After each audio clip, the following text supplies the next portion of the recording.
morning, teacher. Today I'm going to present the history of SHINAWA monkey.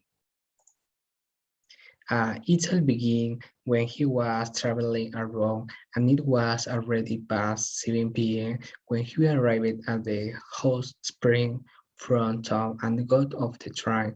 Autumn was nearly over. The sun had long since set and the place enveloped it that special navy blue darkness particular to mountains areas. He walked to the center of the town and thought of the place to stay, but not on the decent inns.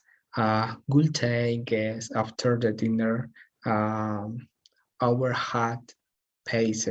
He stopped at the five or the six places, but they are turned his down flat.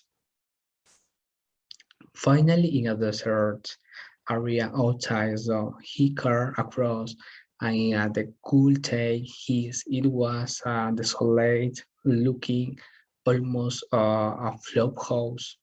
The inn didn't serve dinner, but breakfast was included, and the rate for one night was uh, incredibly cheap.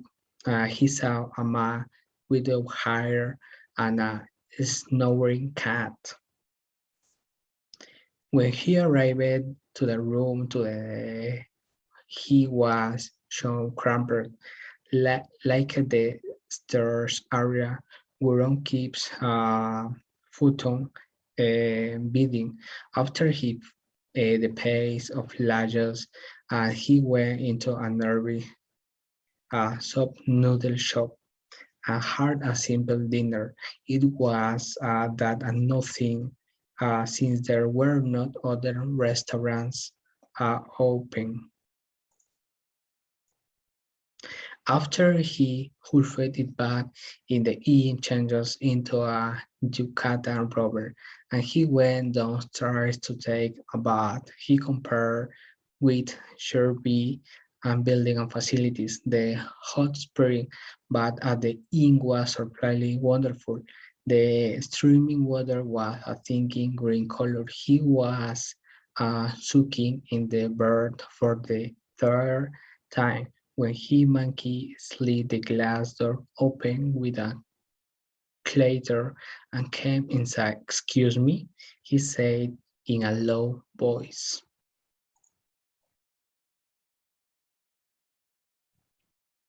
The monkey viewed at the dial on the thermometer, his eyes narrowed, for all the world like a bacteriologist isolating some new strain of pathogen.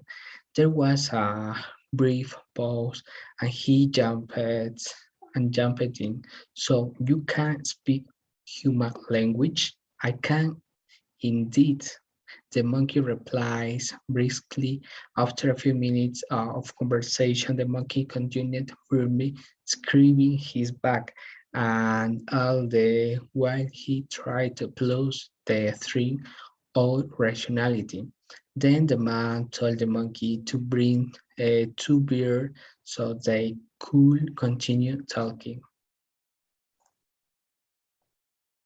Then the monkey returned with the beers, and the monkey began to tell him history. What kind of person raised you in Shinawa? He asked. And the monkey said, my master was a college professor. He specialized in physics and helped charge to Tokyo Girty University. He loves music more than anything, particular the music of banker Richard Strauss. The monkey also told him that had been working there for a many cards that had no name. Finally, he told that when he came to live with other monkeys, he could not relate to them because monkeys were very sensitive. And he also told her that he was not attractive to flea monkeys, but was attractive to human women. In short, he didn't fail.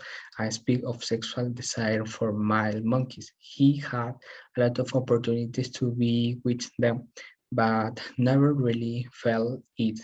The monkey, on the other hand, could only love human films. You may not believe me, the monkey said. You probably won't believe me, he should say, but from a certain point on, started telling the names of the woman I fell for. After the monkey totally did up all his fingers, he looked up. 7 in all. I stole 7 women's names. Then the man asked the monkey about love, and the man replied, I believe that love is indispensable felt to keep on living. Someday that the love may end, or it may never come anything. But even if of love fades away, even if it's educate, you can still hold on the memory of having loved someone, of having fallen in love with someone. Then they say goodbye and the monkey left the room. The next day, the man woke up and the packet he packed the return to Tokyo. When he arrived at the receptionist, he was surprised to find that the black man was not there. Instead, there was an encouraging girl. He wanted to ask about the monkeys, but didn't dare, and he said he had lied to pay the additional charge of the bottles of beers. She said emphatically that there were not incident charges in his bill. While on the train home, he mentally replayed everything the monkey had told him. When he arrived in Tokyo, he thought about writing the history, but he thought not one would believe him. Was it really possible to steal women's names and possess them yourself? It is a unique ability that had only been granted to the SHINAWA monkey. He had a work appointment in the coffee room at Saka Hotel. The person he was meeting was the editor of the travel magazine, a very attractive woman in the third party with a long hair, a lovely complexion, and large attractive eyes. However, when he received a call, she could not remember his name.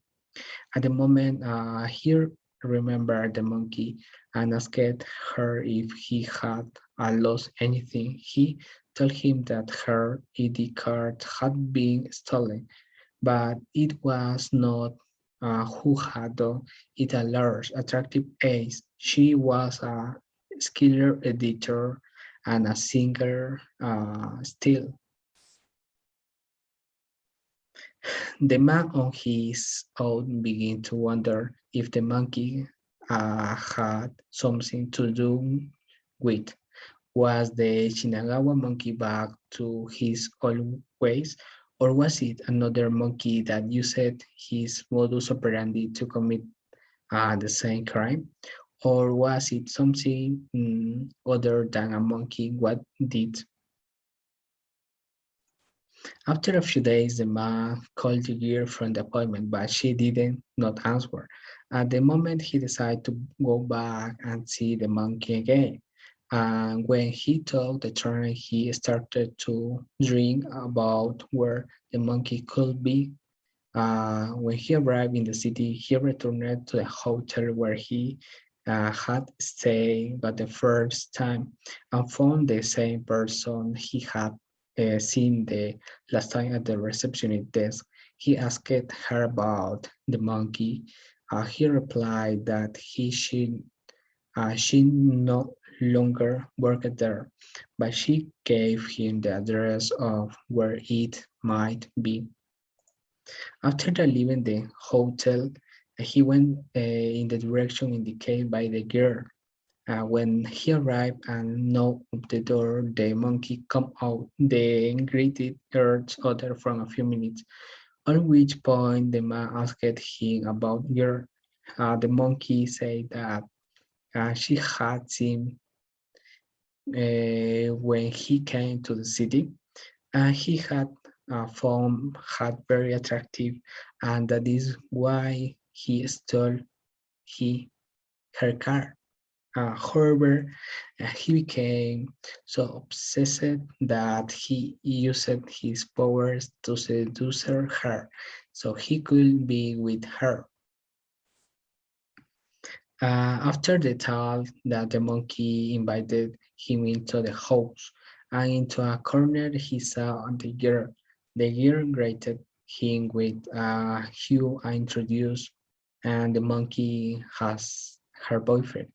After they told him the history, the man wishes them well and agreed to sponsor their wedding. Finally, the man returned to Tokyo to await the call to attend her wedding.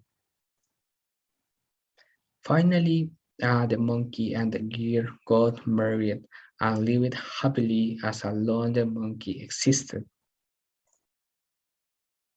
Many thanks.